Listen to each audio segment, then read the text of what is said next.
I've always been the kind of woman who double-checks everything.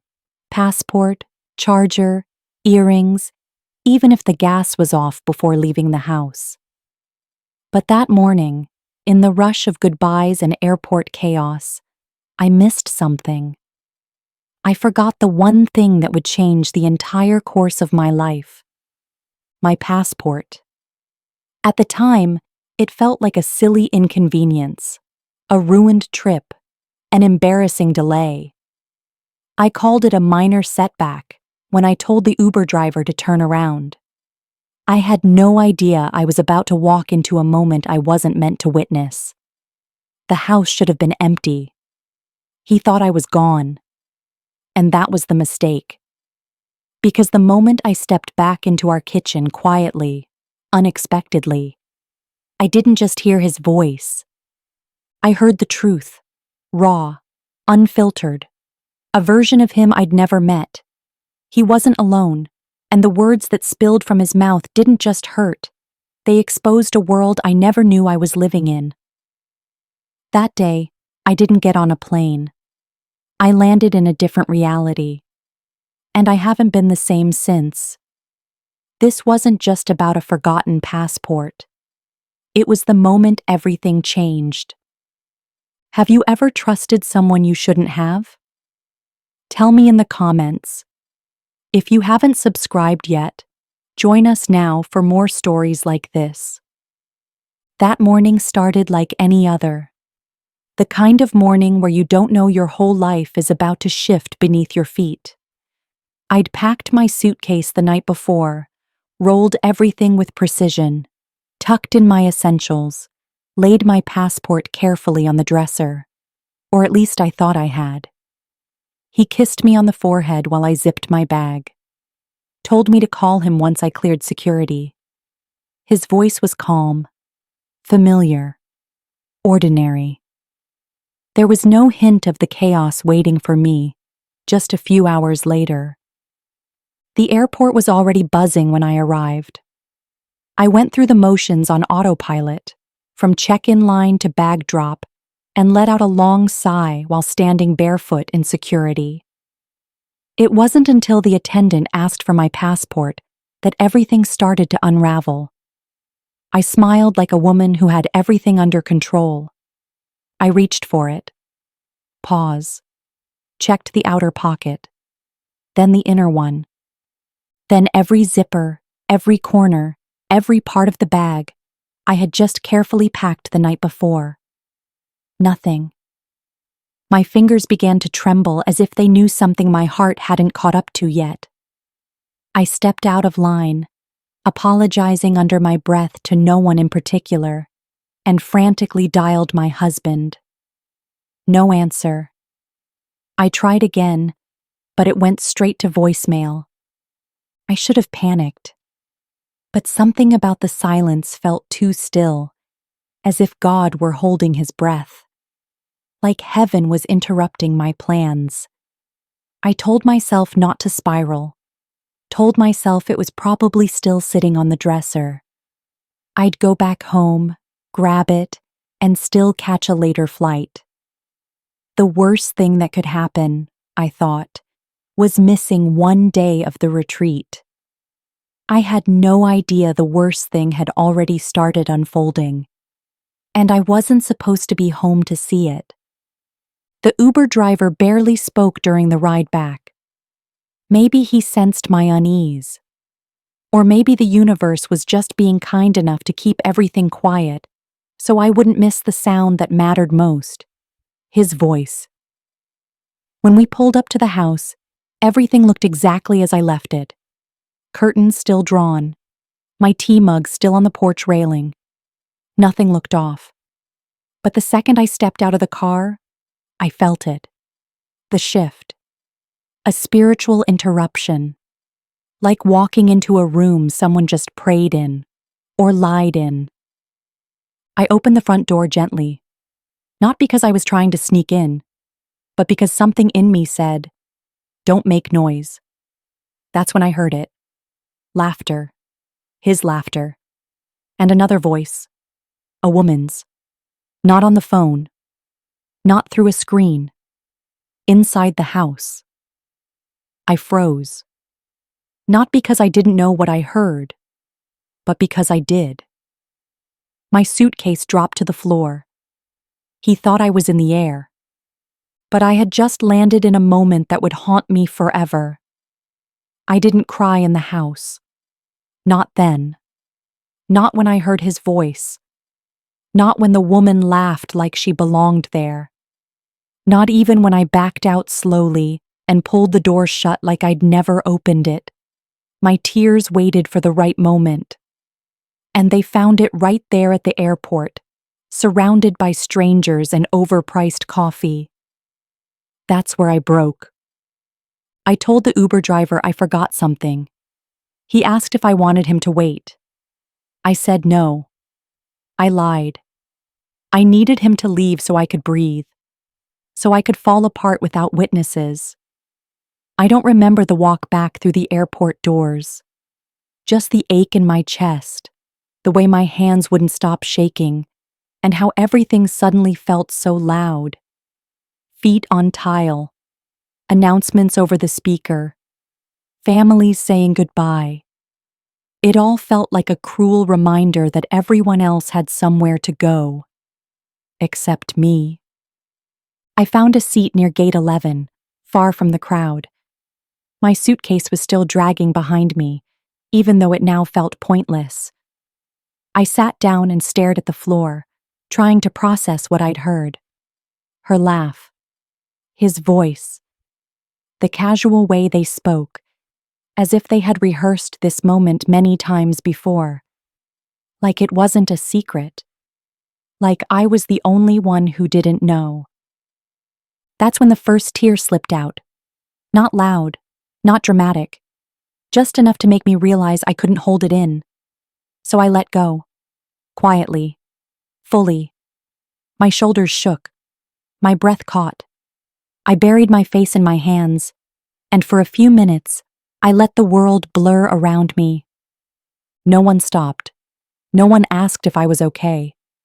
And strangely, that helped. I didn't want to explain. How do you even start? Hi, my name is Betrayal. I came back too soon. I heard too much. So I sat there and cried, until there was nothing left but silence, and the strange comfort of knowing I had nothing to hide anymore. Somewhere in that breakdown, I found clarity. Not strength, not yet, but something like awakening. I realized I had been running, chasing a perfect life, a perfect marriage, a perfect image, and always flying somewhere, doing something, showing up, smiling, being the good wife.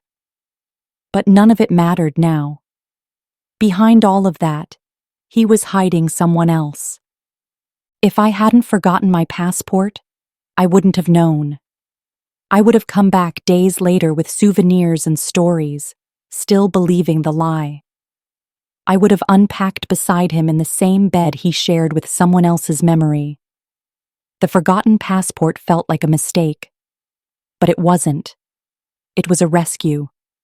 And that breakdown at the airport, messy, public, humiliating, wasn't the end of me. It was the beginning of seeing things clearly. For the first time, I wasn't running. I was waking up. I told myself I needed confirmation, that maybe I misheard, that maybe the TV was on, that maybe the voice I thought was his wasn't. But deep down, I already knew. I wasn't confused. I was devastated. And still, I went back. Not because I didn't believe what I heard, but because I needed to see what betrayal looked like in daylight. The house sat quietly on the street. The same house where we'd built memories. The same place where he once waited at the door with flowers and Sunday morning pancakes. But that day, it didn't feel like mine. It didn't feel like home. It felt like a set. Like someone else was rehearsing a life inside it that didn't include me. I parked a few houses down. I didn't want the neighbors to see. I didn't want to be the woman who came back too soon and stayed too long. So I waited in the car for a while, watching the windows like they might give me a sign. I half hoped he'd notice me outside and panic. But no one came out. No curtains moved. It was like the house had swallowed them whole. Eventually, I got out, walked slowly, my steps softer this time, like I was approaching a crime scene. Because in a way, I was. A place that once held love now held evidence. The air felt different, thicker, heavy with things unspoken. I reached the door. My key still worked.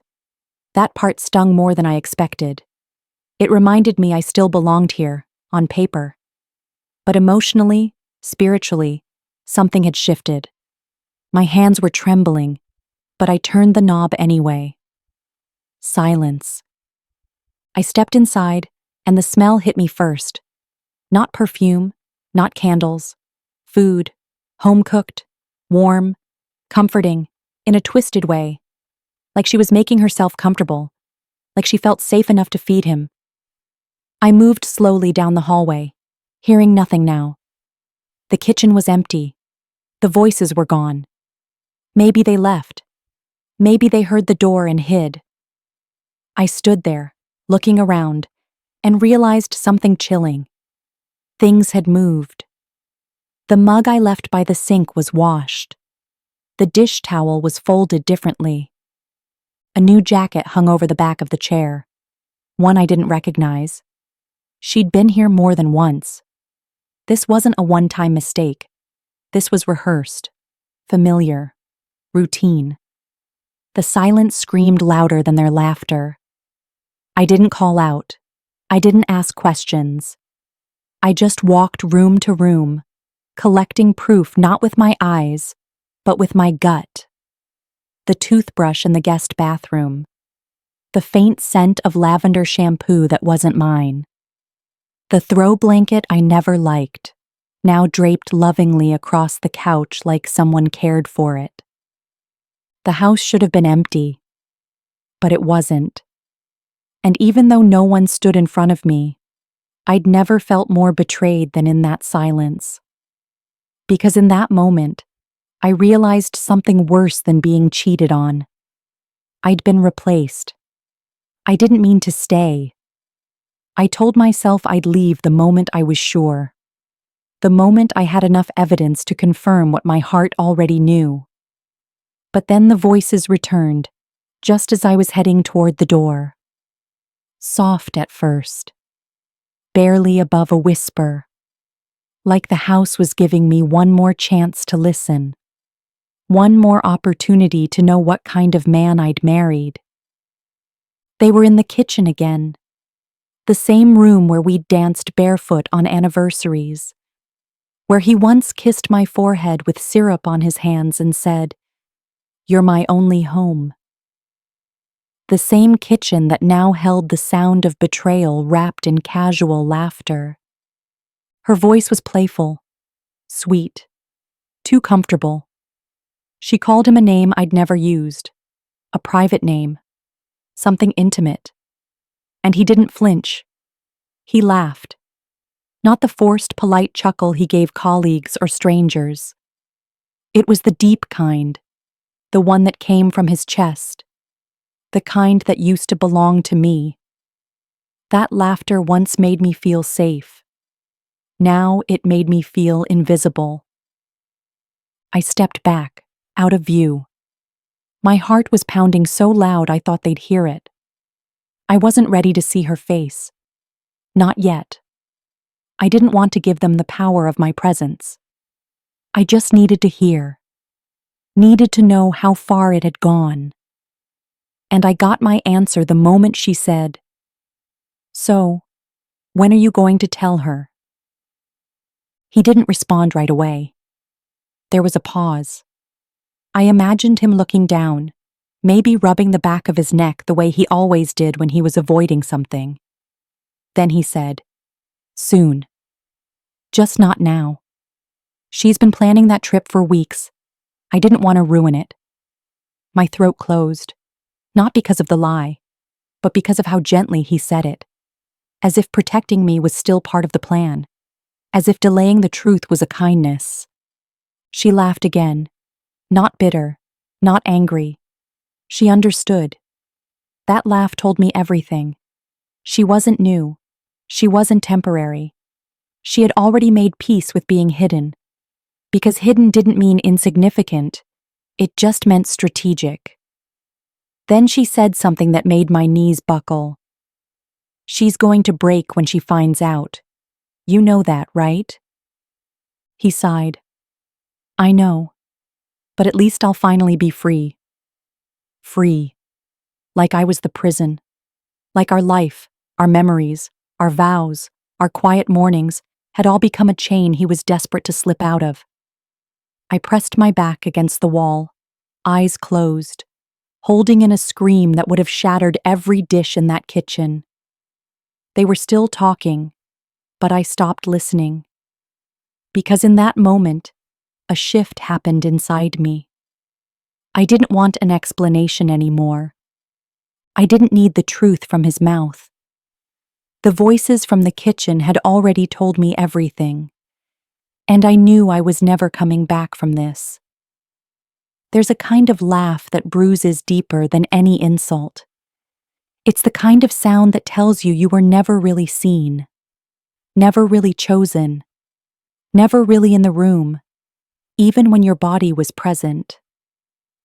That was the laugh I heard from him that day. And it wasn't just once. It kept echoing, cutting through the walls like it had a purpose, like it was trying to find me and finish what the truth had started. I stood there, pressed against the hallway, gripping the corner of the wall like it was the only thing keeping me upright. My legs had long since given up. My heart was numb. And yet somehow, my ears refused to stop listening. That laugh was light and carefree. The kind of laugh he used to save for special moments, funny stories, inside jokes, the things we built together when our love felt young and real. Now he was giving it away freely, effortlessly, to someone else, as if I'd never existed. She made a joke, something about my cooking. I couldn't hear the whole thing, but I caught enough. And then, without hesitation, he laughed. Loudly, proudly, like mocking me was entertainment. Like I was a distant memory, not the woman who wore his ring and carried his last name. It was the kind of laugh that doesn't come from resentment. It comes from detachment, disconnection, freedom. In that moment, I didn't just feel betrayed. I felt erased. I wanted to burst into the room and scream. I wanted to flip the table, break the plates, drag the truth into the light, and force him to look at me. But I didn't. Because I knew if I walked into that kitchen, I wouldn't be confronting a man who made a mistake.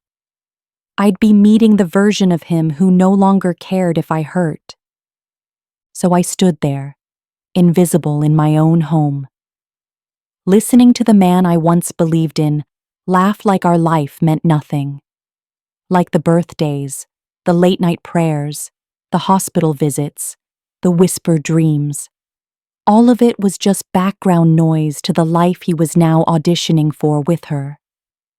That kind of laugh doesn't need words to explain itself. It tells you everything. It tells you that the door you've been holding open with loyalty and sacrifice has already been closed behind your back. It tells you that love, when misplaced, can sound a lot like mockery. And it tells you that healing will not begin with an apology, but with walking away from the sound that tried to unright you. He laughed like I didn't exist. So I stopped existing for him that day. And somewhere deep inside, I started remembering myself again. Not the wife, not the forgiver, not the woman who stayed, but the woman who heard the laugh and finally understood she deserved more than being someone's secret punchline. I would have stayed hidden. I would have left without letting them know I was ever there. That was the plan. Quiet exit. No confrontation. No drama. Just enough dignity to walk away with my head held high, even if my heart was in pieces. But then he said her name, and everything in me froze. It wasn't just any name. It was a name I knew. Not a stranger. Not some anonymous woman he met at a hotel bar or online in a lonely moment. It was familiar. Too familiar. A name that comes with a rich history. The kind that rewrites everything when spoken in a room it doesn't belong to. He said it casually, with ease, like it was normal, like it didn't carry weight, like it wasn't about to unravel every memory I thought was mine. Jasmine always said you'd never notice, he laughed, scraping something across a plate. She knows you too well. Jasmine, my best friend, or at least the woman I used to believe was. My hands went cold.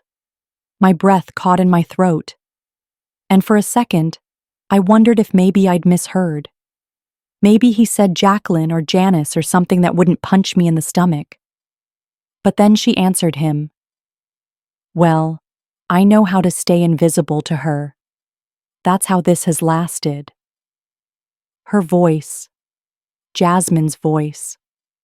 I nearly collapsed. Not just from betrayal, but from the realization that I had been sitting across from her all these months, confiding, laughing, crying, telling her about the fights, about the moments I felt something was off. I told her everything. I trusted her with my suspicions. And she held my hand with one and stabbed me with the other. I thought betrayal had a face. I thought it wore red lipstick and tight dresses and perfume I didn't recognize. I thought it came from far away, from women who didn't know me and didn't care to. But it didn't. It came from my inner circle, from the woman I trusted with my secrets, from the one who held my wedding dress while I stepped into it. The name did more damage than the act because it made everything personal. Intentional, planned. I leaned against the wall and felt my entire body sink under the weight of that name. Jasmine. The name that now echoed through my mind louder than his laugh. The name that changed the story from infidelity to betrayal. From heartbreak to war. I could have survived another woman, but not her. Not the one I called sister. Not the one who called me her safe space. He shouldn't have said her name, because in doing so, he gave me clarity, and he permitted me to stop mourning what we had and start burying what I never saw coming. I didn't remember picking up my suitcase. I don't even remember walking back down the hallway. It was like my body moved on its own, numb, heavy, disconnected from the woman inside who was screaming. The name had done something to me. Jasmine. It split me in two. There was the version of me that still wanted answers, still wanted to shout, still wanted to believe this was a nightmare I could shake myself out of. And then there was the other version, the one who knew too much to stay. I reached the front door and paused. My hand gripped the knob, but I didn't turn it right away. I stood there in silence, listening to the muffled sounds of them in the kitchen. Plates clinking, the low hum of their conversation. I wasn't the wife in that moment. I wasn't even the woman who lived there. I was a ghost in my own home, staring at the life I thought I had, slowly crumbling in my palms. My heart told me to turn around, to scream her name, to confront him, to rip off every layer of deception and demand to be seen. But my spirit told me something else. It told me to leave, not out of weakness, but out of wisdom. Because sometimes power doesn't look like noise.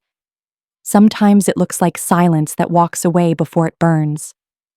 So I opened the door, and I stepped outside. But I didn't close it. I don't know why. Maybe it was shock. Maybe it was instinct. Maybe I wanted the wind to finish what I started to slam the door for me and make the sound I couldn't bring myself to make.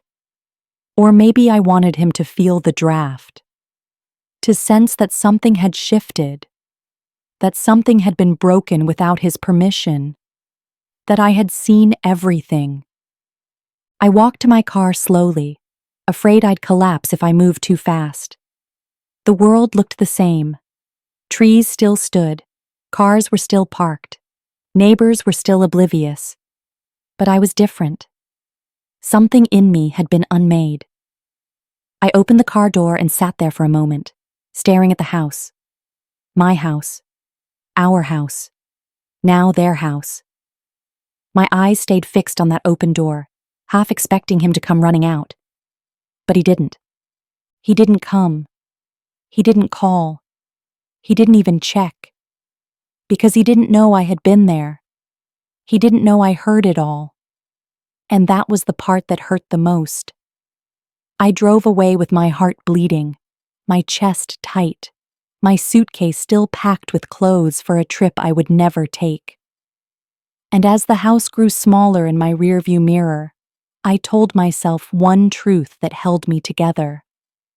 I may have left the door open, but I would never walk back through it. There's a silence that follows truth, a deep, bone-level quiet that no music, no sermon, no friend's advice can interrupt. That's the kind of silence that wrapped around me as I drove. No destination, no plan, just movement, just breathe. Just this overwhelming knowing that something sacred had ended, and I was the only one grieving it. What do you do when you hear the truth too soon? When the words weren't meant for you yet? When the betrayal hadn't officially arrived at your doorstep, but you saw it coming around the corner, holding hands with your best friend? What do you do when the lie hasn't collapsed on its own, but you watched it being built brick by brick? You carry it, alone, quietly, and it burns. There was no manual for this. No, how to survive the moment you become invisible in your own life. I couldn't cry. Not yet. My tears were stuck somewhere between disbelief and fury. Not the kind of fury that screams and throws dishes, but the kind that sits still, clenched and wounded, plotting how to survive without letting bitterness rot the rest of what's left. I pulled over into an empty parking lot. Some fast food place with flickering lights and a broken sign. It didn't matter. I just needed to stop moving. I turned off the engine and sat there, staring at the steering wheel, wondering if anyone had ever heard the truth too soon and still held on to it. Wondering if maybe it was better to find out late, after the lies had matured, after the affair had faded, after time had numbed the shock. Because early truth is cruel, it doesn't come with explanations or apologies. It just drops itself in your lap and says, "Here, feel this, now." I had no answers, no script, just questions. What do you do when you know too much but can't say anything yet? When you can't unhear what you heard, but you're not ready to confront it either? I felt like I had swallowed fire. I wanted to scream, but the sound was stuck. I tried to run, but there was nowhere to go that wasn't touched by the lie. So I sat, and I breathed, and I let the silence do what it came to do. Strip away the fantasy. Strip away the hope. Strip away the lie that if I had loved him better, this wouldn't have happened. The silence spoke the truth more effectively than any confrontation could have. And maybe that's the gift of hearing the truth too soon. It gives you time to decide. Time to walk away with dignity before the lie tries to spin itself into something palatable. Time to choose yourself before they twist your pain into guilt. Time to reclaim your voice before the apology that only comes to silence it. What do you do when you hear the truth too soon? You stop waiting, and you start becoming the woman who never needed to be lied to in the first place. It would have been easier if she were just a stranger, a nameless face, someone I could blame from a safe distance, someone I could hate without hesitation. But she wasn't, and that made it worse. Even after hearing her voice in the kitchen, part of me still held out hope. Hope that maybe it was some twisted coincidence, that maybe Jasmine was a common name. That may have been my mind playing tricks on me in the midst of heartbreak. But deep down, I knew. The way she spoke, the rhythm of her voice, the little laugh she gave when she said his name. It wasn't just familiar, it was intimate, memorized, practiced. I saw her face in my mind before I even saw her in person again. Every memory came back with a different tint now. All those girls' nights when she asked too many questions about my marriage. Every time she told me to stop overthinking, when I mentioned my husband had been distant. The time she gifted me that silk robe, her taste, not mine. The time she stopped by uninvited when he was home alone and swore she was just checking on him. I thought it was loyalty. I thought it was friendship. But it was groundwork. She wasn't just a woman who inserted herself into my life. She was watching, learning, waiting, and I welcomed her in. That's what breaks me the most. I brought her to my table. I cried in front of her. I trusted her with the parts of me I kept hidden from the world. And while I was busy protecting our bond, she was studying the cracks in my home, as if she were preparing to move in. I remember once joking that if anything ever happened to me, she'd be the one I'd want around my husband.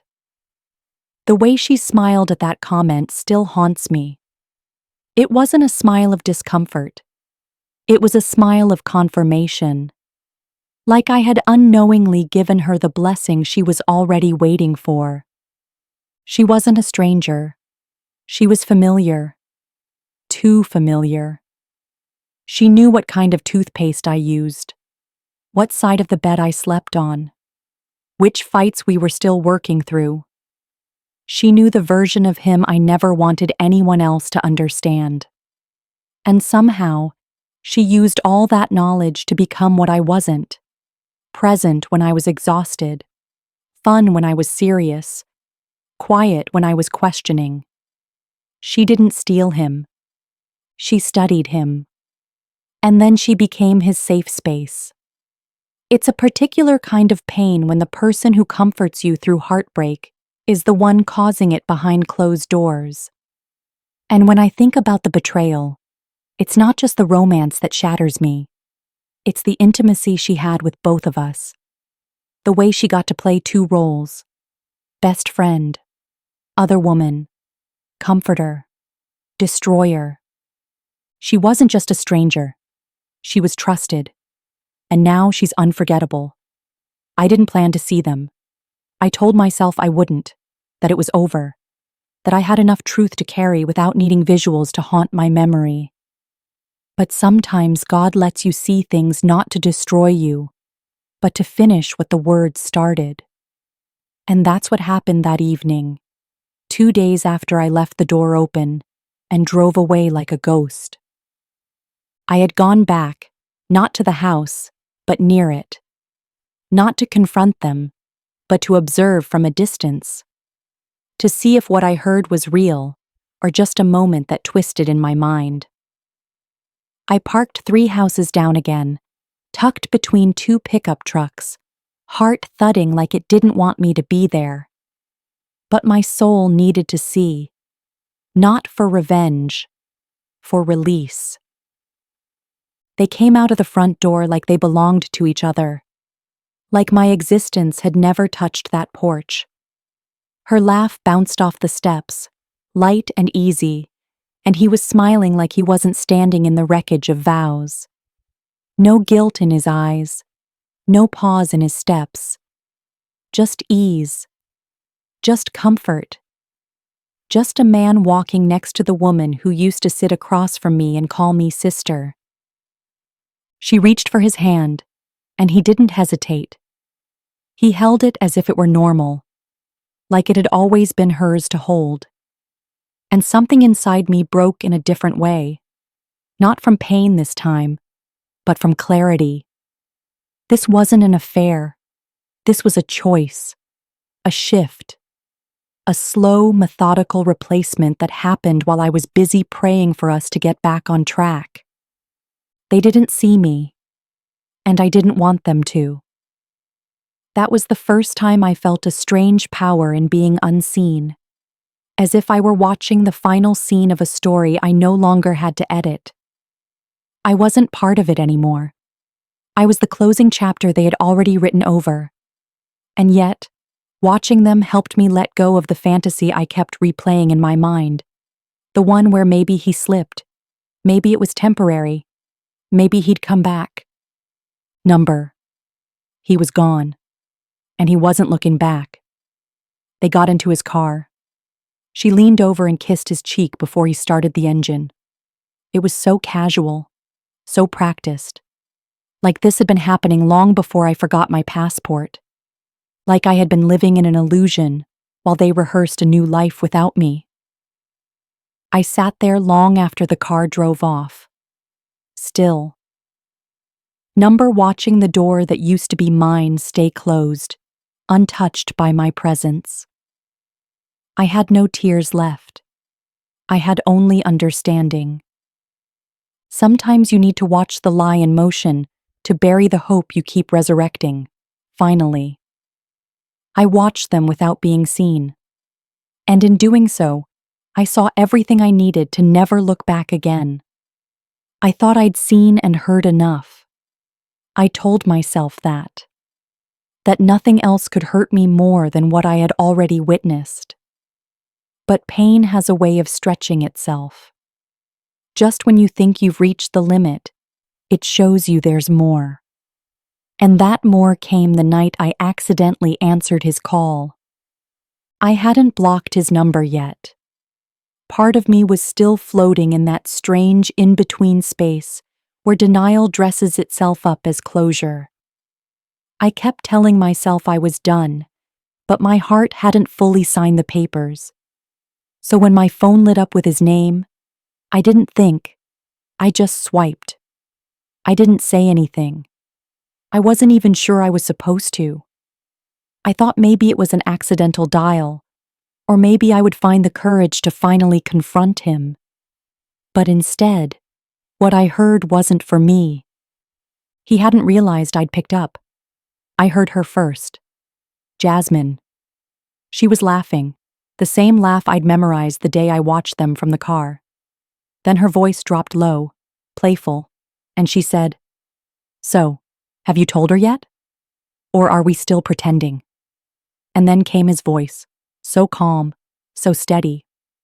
"What's the point? She already knows. You said it yourself. She's not stupid. She probably figured it out a long time ago. She's just too proud to say anything."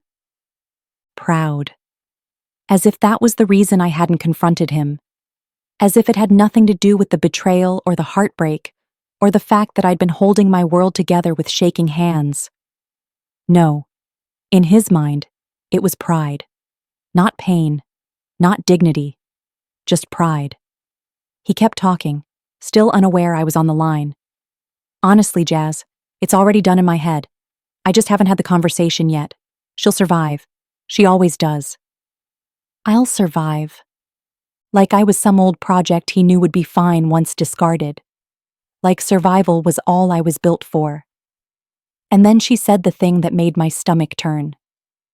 "Well, if she's not going to leave, you're going to have to push her out."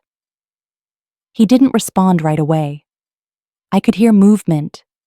Maybe he was nodding. Maybe he was considering it. Maybe he was already doing it.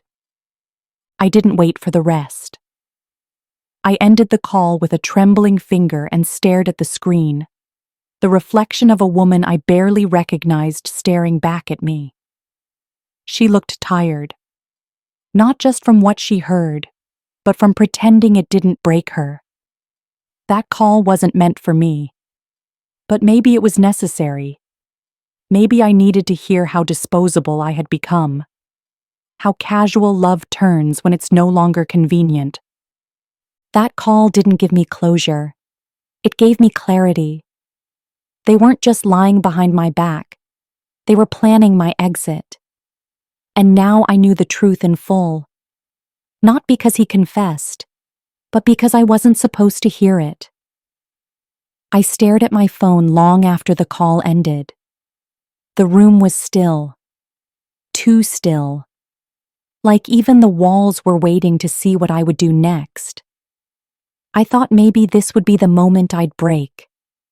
Maybe the tears I'd been holding back since the airport would finally fall. But they didn't. Something else rose instead. Something sharper, colder, steadier. I didn't cry. I planned. It wasn't revenge, not the kind that flips tables and slashes tires. This was different. This was strategic, calculated, quiet. I'd spent years making that house a home, folding his laundry and hosting his family, forgiving him more times than he ever deserved. And now, I was going to leave with the same grace he mistook for weakness. But this time, grace was going to have teeth. I sat down at the edge of the bed in the guest room where I'd been staying, the suitcase still half-zipped beside me. I opened my laptop. Not for emails, not for distractions, but for records, bank statements, property papers, joint accounts, all the things he thought I never paid attention to. I saw everything now with new eyes, every dinner he couldn't make it to, every extra withdrawal, every unexplained absence suddenly had meaning. He thought I would collapse. But betrayal doesn't always leave you broken. Sometimes it sharpens you. It teaches you how to stop giving warnings and start making decisions. I listed what I needed to collect. What was mine. What he would no longer have access to. I called my lawyer. Yes, the one he suggested when we bought the house. I smiled at the irony as I left a message. That night, I folded the pain neatly like laundry. I tucked it into drawers, not to hide it, but to keep it organized. To know where everything was, so when I moved, I wouldn't carry more than necessary. The woman who once begged for his attention no longer existed. The one who ignored red flags because love made her blind was gone too. All that remained was a woman with nothing to lose and everything to gain by letting go. I mapped out my escape like a blueprint. I wouldn't slam doors or leave notes. I'd vanish in peace. Let them come home to an echo. Let him open drawers that no longer held my things. Let her slip into a space that used to belong to someone who truly loved him, and let them choke on the silence I left behind. He planned my exit with her. But now, I was writing my own ending. No tears, no drama, just the quiet revenge of a woman who chose her dignity over destruction. I didn't cry. I planned. And when I left, I wouldn't just be gone. I'd be untouchable. The morning I left, the sky was gray. Not dramatic, not stormy, just heavy, like it was holding something back. The kind of sky that feels like it knows your secrets and is staying silent out of mercy. I slipped out quietly, suitcase in hand, No note, no final words. Just keys left on the kitchen counter next to the mug he always used but never washed. That was my goodbye. The drive was long, longer than it needed to be. I took the scenic route, not because I wanted to see anything beautiful, but because I needed time to think. Time to breathe between memories. Time to let the silence stretch until it didn't hurt anymore. Time to remember who I was before I became the woman who waited for loyalty in a man who was already planning her exit. I was headed to a place I said I'd never return to. My mother's house. Not because I didn't love her, but because going back there felt like failure. Like reversing everything I had built. Like admitting I lost. But when life takes everything, the only place left to go is where you once belonged without needing to earn it. She opened the door and didn't ask questions. She just pulled me in and held me like I was still her little girl, not a grown woman who had been sleeping beside betrayal. I didn't speak right away. I couldn't. My voice was still buried under all the strength it took to leave. But I think she already knew. A mother can tell when her child has been broken in private. I sat on that same couch I once hated as a teenager. The one with the floral cushions and the tiny stain from the juice I spilled when I was 7. It felt both foreign and familiar at the same time. I looked around the living room and realized how small everything seemed now. The house hadn't changed. I had. Later that evening, I walked to my old bedroom. It still had traces of who I used to be. Posters I never took down, a mirror framed with old photos, journals tucked in the nightstand. I sat on the edge of that bed, the same one that once held dreams about love and forever, and I let the weight of everything finally settle. This wasn't the life I planned. This wasn't the return I wanted. But it was necessary. I needed this quiet. I needed this space to fall apart safely. To remember that starting over doesn't mean starting from scratch. It just means starting without the people who were never meant to stay. It was a trip I never intended to take again. But sometimes the roads we swore we'd never walk are the very ones that lead us back to ourselves. The thing about becoming a stranger in your own marriage is that it doesn't happen all at once. It's quiet, slow, subtle, like water dripping onto stone until the surface finally cracks. You don't notice it until one day you realize you've been living beside a man who no longer looks at you the same. And the scariest part? You're not sure when the last real moment between you and even happened. I used to know his routines, his moods. I could read the tilt of his shoulders and tell when something was bothering him. I used to be the first one he called with good news and the last one he spoke to before falling asleep. But somewhere along the way, I faded. I became background noise in a life I helped build. I smiled through dinner while he checked his phone. I asked questions and got one-word answers. I reached for him and got skin, but never soul. He stopped saying, "I love you" first. Then he stopped saying it at all. I thought maybe it was stress, work, a phase. So I tried harder. I became more attentive, more forgiving, more available. I made excuses for his distance. I defended him to my friends when they noticed. I blamed myself when the affection dried up like a well gone dry. I thought if I just did more, loved more, prayed harder, it would all come back. However, the truth is that you can't love someone into loving you again. And you can't fill a space that was already being occupied by someone else. Looking back, I can see all the signs.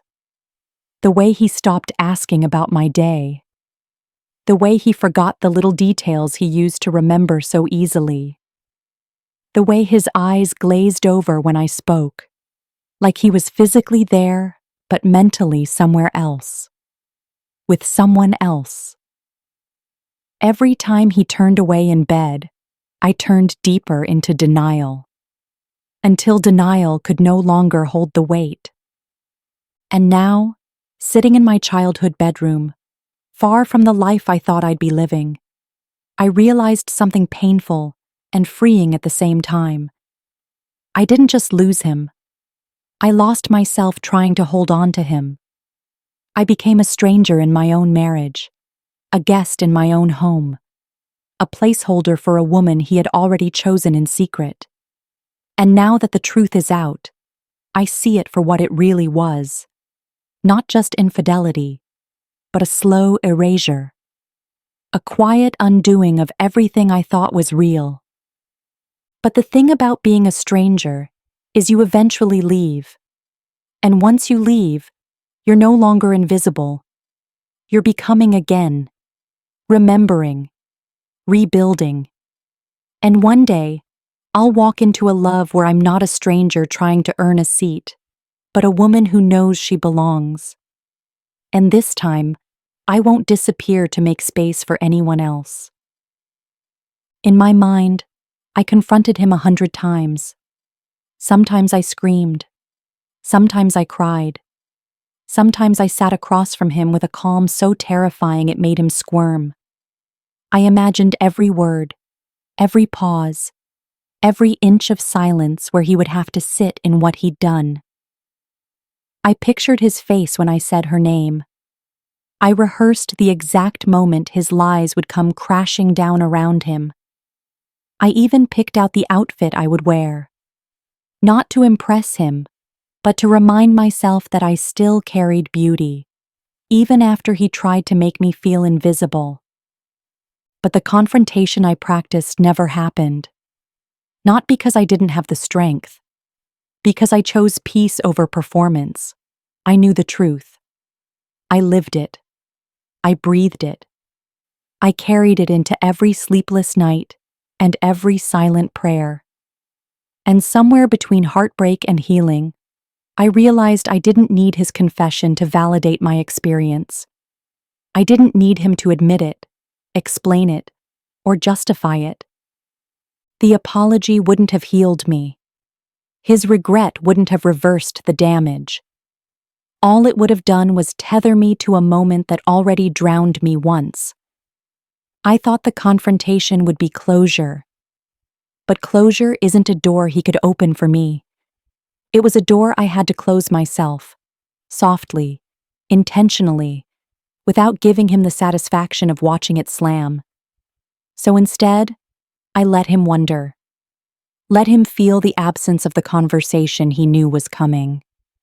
Let him feel the weight of the silence I left in place of the war he expected. Because silence can speak louder than any accusation. And mine said everything. He never saw the pain he caused written in my eyes. He never heard the words I buried deep enough never to be used against me. He never got to twist the narrative in real time. I gave him nothing. And in doing so, I took back everything. The confrontation I practiced was never for him. It was for me. To remind myself, I had a voice that I could stand in the truth and not collapse. That I could choose the high road without letting it make me feel small. And by choosing not to have it, I stepped into a deeper strength. He doesn't know what I know. He doesn't know what I saw. He doesn't know how close I came to unleashing every wound in front of him like shattered glass. And he never will. Because I didn't come to burn bridges.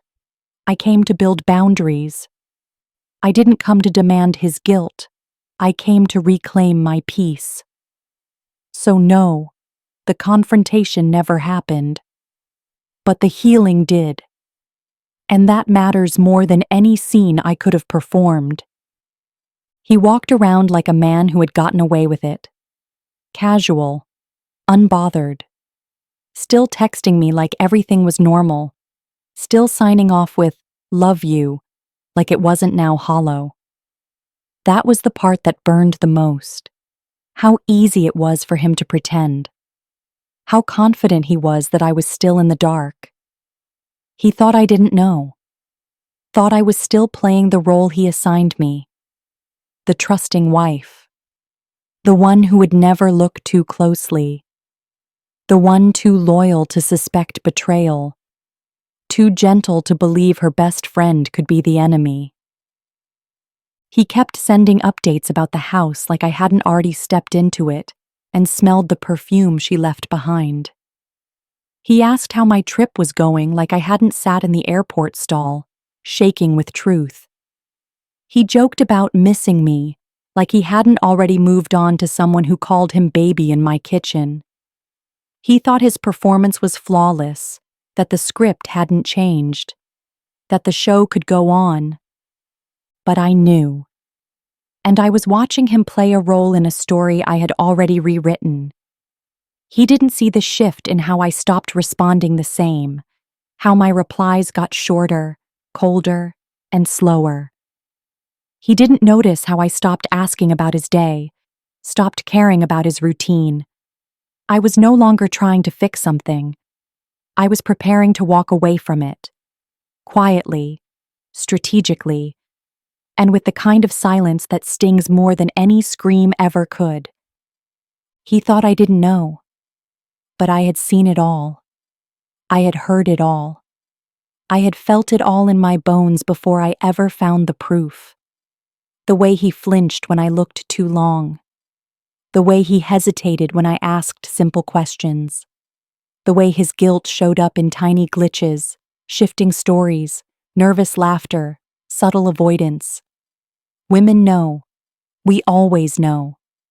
And when the pieces started falling into place, I didn't panic. I paid attention. I watched how he covered his tracks like I didn't already have the map.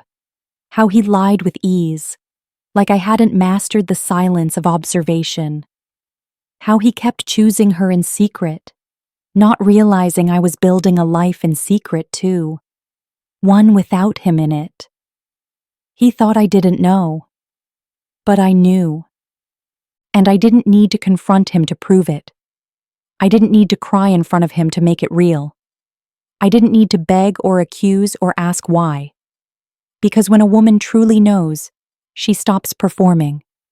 She stops explaining. She just exits.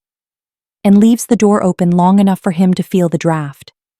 He's still acting, still pretending, and still texting like nothing's changed. But I'm gone. Gone in ways he hasn't even realized yet. And when he finally does, it'll be far too late. It's the little things that haunt you the most. The receipts you never saw.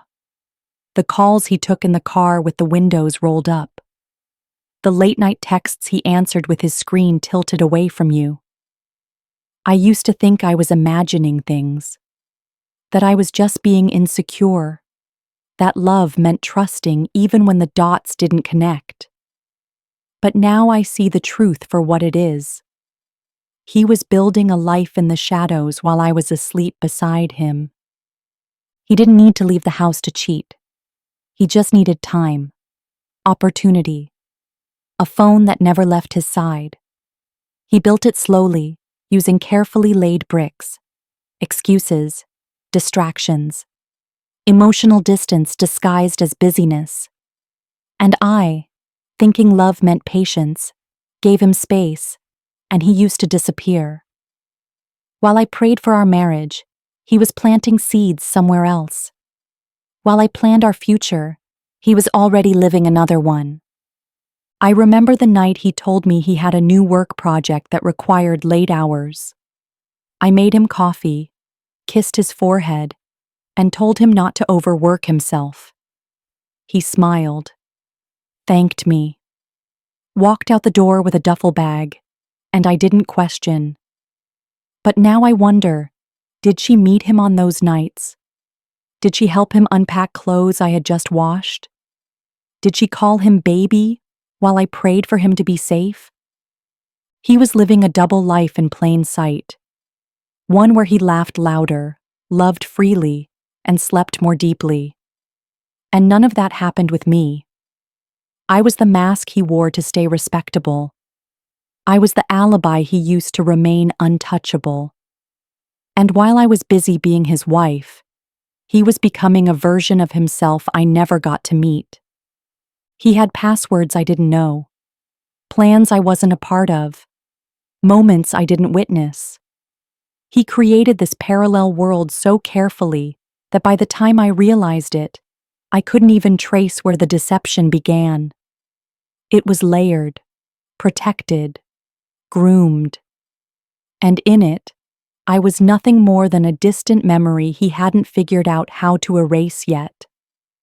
I think that's what hurts the most.